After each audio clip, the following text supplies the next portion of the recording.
Following on from their sensational 1960s film-producing supermarionation era, the Century 21 production team, formerly known as AP Films, and supervised by Gerry and Sylvia Anderson, were finally granted with the chance to make a live-action television series which first began production in 1969.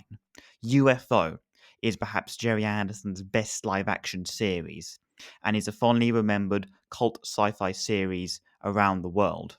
The program's sophisticated format was stimulated from contemporary fears over the sightings of unidentified flying objects, along with the pioneering transplant surgery operations by Christian Bernard. The series' premise was based around a race of extraterrestrials that were coming to Earth in their spacecrafts to come and take human beings for organ transplants to save their dying race. Set in the then future of 1980, a secret organization based under a film studio, SHADO, Supreme Headquarters Alien Defence Organisation, combated the alien invaders with a fleet of satellites, submarines, ground vehicles, aircrafts, and space vehicles based on the lunar surface. SHADO was led by the multifaceted Commander Ed Straker. Gerry and Sylvia Anderson's names were already at the forefront of British sci-fi television with their immensely successful and smash hit supermarionation programs. Towards the end of the 1960s, the Andersons had produced their final marionette series and were beginning to experiment with new filming methods using live actors alongside puppet characters. They had already produced a live action feature film in 1969, and ITC Entertainment, the production company Century 21 produced their programs for, which was chaired by Sir Lou Grade, felt that the Andersons were finally able to produce their first live action TV series. This was to be the first big budget live action sci fi series made in the UK. Production began for the series in spring 1969 and ran through to the autumn of 1970. UFO ran for 26 episodes and was originally started to be broadcast on the ITV schedules from September 1970. UFO featured a large amount of recurring characters that were either based at Shadow HQ aboard the Skydiver fleet or at Shadow Moonbase. The Andersons did not first realize that by having a large cast of characters in the series, actors became sidelined and lacked enough in their roles to maintain their parts. This led to the frequent cast changes throughout UFO, meaning characters would often disappear and reappear, with very few maintaining their parts throughout the entire run of UFO. Several main cast characters, including various guest roles, had already starred in earlier Supermarionation programs. Ed Bishop, returning to the Anderson programs following his time as Captain Blue, played the program's lead as Commander Straker. Demanding, authoritative, strict and disciplined, yet loyal to his people, Straker's quick thinking and judgment is often based on computer predictions and logic, and was good at guessing the aliens' next moves. Various episodes would focus on the character's background about his responsibilities as commander of a top secret organization alongside his difficult family life. Straker was joined by Colonel Paul Foster, played by Michael Billington, who was given an introductory story that brought him into the life of Shadow, alongside George Sewell as Commander Alec Freeman, who became good friends with Ed Bishop. In later episodes, Sewell was replaced with Colonel Virginia Lake, played by Wanda Ventham. Other notable characters that appeared between episodes that were Shadow operatives included Dr. Jackson, played by Vladek Shabel, Lieutenant Gay Ellis, played by Gabrielle Drake, General James Henderson, played by Grant Taylor, and Captain Peter Carlin, played by Peter Gordino. The series maintained a varied set of stories with its episodes, and meant that the program would vary between which of its star vehicles would appear in every episode, much like the international rescue mission seen in Thunderbirds, or Spectrum's investigative search in tackling the latest Mistron threat in Captain Scarlet. Stories set in space would feature Shadow Moonbase, the fleet of shadow interceptors housed below the lunar surface that would attempt to thwart the UFO before it entered Earth's atmosphere. SHADO's lunar hoppers allowed transportation across the moon, and the lunar module became SHADO's transport ship between the Earth and the moon. More grounded episodes may have featured the Shadow Mobiles or the fleet of skydiver vessels, which patrolled the seven seas and would feature a skydiver craft that would be ready for deployment to tackle a UFO head on once it was in Earth's atmosphere. The UFO, once it had entered the atmosphere, would begin to disintegrate after exposure to Earth's atmosphere, giving Shadow little time to search for the spacecraft and its alien occupant before the extraterrestrial beings could lay their plans to take over human donors for their survival. Having already produced the live action Doppelganger, many of the sets and props were effectively reused for UFO's benefit, helping to create a day after tomorrow aspect of UFO's 1980s setting. The Century 21 production team was largely retained from the Supermarionation programs, now working with live actors. The visual glamour of the series was overseen by Sylvia Anderson under Century 21 fashions. One interesting aspect of the female moon-based lieutenants was the inclusion of purple wigs, which was added simply as part of the costume, but may have created electrostatic for the characters to avoid giving them headaches from their high-tech technology and screens. One aspect of the move from puppetry to live action Anderson failed to consider was that actors are prone to backchatting and causing delays for the production. The first 17 episodes of the series were shot at MGM Borehamwood. Many of the writers, such as Tony Barwick, Donald James, and Alan Patillo, and directors like David Lane and Alan Perry, who had worked on the Supermarionation programs, also continued to work for Anderson under the new live action format. Production was rested for several months, and the series would begin refilming at Pinewood. This meant that the later episodes of UFO have a stylistically different tone to the ones that were first shot. New writers and directors were brought in. Various experienced film technicians who had worked on other ITC Entertainment programs, such as David Tomlin from The Prisoner and Jeremy Summers from Rand and Hopkirk, brought a new sense of experimentalism to the Gerry Anderson format, not only to the visual work of the series but also to the narratives. The pacing of the episode became faster. The concept of the aliens was altered to bring about new perceptions to the intentions behind their invasions, and the stories became more focused on Ed Straker, which thrusted the character into the center of the action in comparison to Straker remaining based at Shadow HQ. Some viewers prefer the more traditional Gerry Anderson-esque episodes of the earlier run of UFO, which are more akin to the Thunderbirds and Captain Scarlet style of storytelling. Others prefer the unique style and sophistication brought about by the later UFO episodes, which tailored closer towards a more adult audience. Another notable change between the two production blocks was the aforementioned disappearance and reappearance of new characters. Most notably, Alec Freeman was replaced by the Order of ITC Entertainment in New York for Colonel Virginia Lake, as in command to Shadow alongside Commander Straker and Colonel Foster.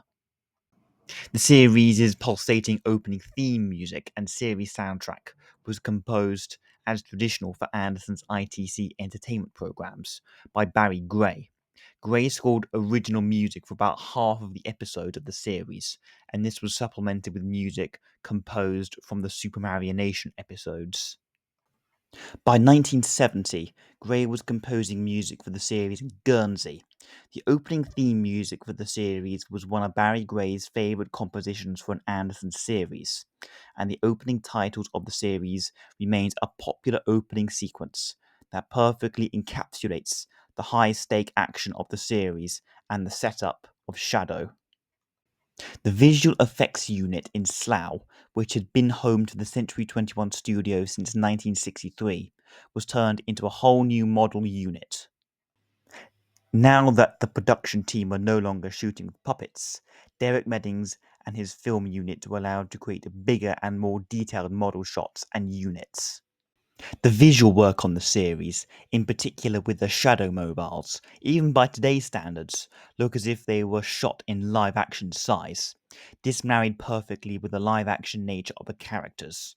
Following UFO, Meddings would go on to work on the James Bond and the Superman films. Following the end of production on UFO, Lou Grade gave Anderson the brief for a new series, which would be a detective series titled The Protectors. This was the first time that ITC Entertainment ordered the brief for a concept to Anderson and his production company, as opposed to Anderson creating a new series premise from scratch. Based on the format for this new series, Anderson forged a new production company, Group 3. Lou Grade realized that the new series Group 3 would be making would not require the aid of the model effects units based in Slough for any more new sci-fi programs. Acknowledging that he could not continue to run the studios as Anderson made the Protectors, the model effects units was closed in Slough. The models and units were deemed as worthless and destroyed, minus a small amount of original props and models that was saved by the production team. Various models and props were recycled for other contemporary sci fi British shows, while Anderson continued his filmmaking career. Once UFO reached America in 1972, the syndication of the series across the United States was running very well and achieving high ratings. The effect of this led CBS to order the production of a new UFO series.